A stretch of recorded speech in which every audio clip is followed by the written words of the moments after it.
বরিদ শহরে ইসরায়েলের F-35 যুদ্ধবিমান ভূপাতিত করার দাবি করেছে ইরান। ইরানের রাষ্ট্রীয় সংবাদ সংস্থা নূর নিউজ জানিয়েছে, ইরানের বিমান প্রতিরক্ষা বাহিনী তাবরিজ শহরে F-35 যুদ্ধবিমান গুলি করে ভূপাতিত করেছে।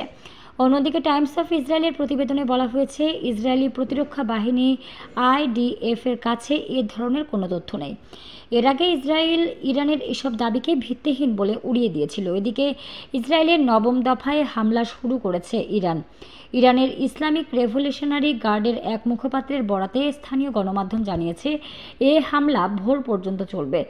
ইরানের আধা সরকারি বার্তা সংস্থা মেহের নিউজ জানিয়েছে, ইসরায়েলের হাইফা ও তেল আবিব শহর লক্ষ্য করে ড্রোন ও ক্ষেপণাস্ত্র ছোড়া হয়েছে। ইসরায়েলি সেনাবাহিনী জানিয়েছে, তারা ইরান থেকে ছোড়া নতুন ব্যালিস্টিক ক্ষেপণাস্ত্র শনাক্ত করেছে। দেশের বিভিন্ন স্থানে সতর্ক সংকেত সাইরেন বেজে উঠেছে। নাগরিকদের দ্রুত আশ্রয়কেন্দ্রে যেতে বলা হয়েছে।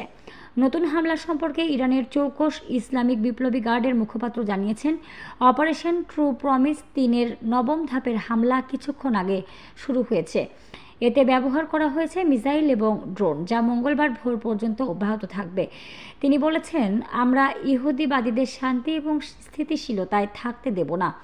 ইসরায়েলে অবস্থিত চীনা দূতাবাস তাদের নাগরিকদের যত তাড়াতাড়ি সম্ভব দেশ ত্যাগ করার আহ্বান জানিয়েছে।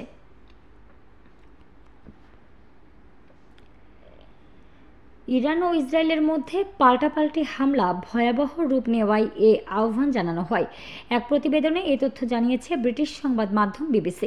মঙ্গলবার চীনা দূতাবাস সামাজিক যোগাযোগ মাধ্যম উইচ্যাটে এক বিবৃতিতে বলেছে, ইসরায়েলে অবস্থিত চীনা মিশন চীনা নাগরিকদের তাদের ব্যক্তিগত নিরাপত্তার নিশ্চয়তা দেওয়ার পূর্বশর্তের ভিত্তিতে যত তাড়াতাড়ি সম্ভব স্থল সীমান্ত দিয়ে দেশ ত্যাগ করার কথা স্মরণ করিয়ে দিচ্ছে।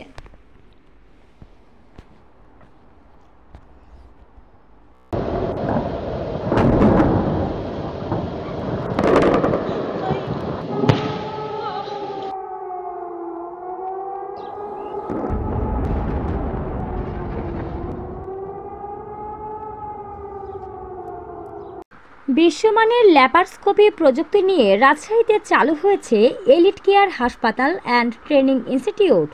এখানে দক্ষ ও অভিজ্ঞ চিকিৎসক দ্বারা সব ধরনের অপারেশন করা হয়। আমাদের আছে মানসম্মত অপারেশন থিয়েটার, এসি কেবিন ও সাধারণ ওয়ার্ড। বিশ্বমানের ল্যাপারস্কোপি প্রযুক্তি নিয়ে আমরা আছি আপনাদের সাথে। যোগাযোগ টিবি পুকুর মোড়, লক্ষ্মীপুর, জিপিওর উত্তরে, রাজশাহী।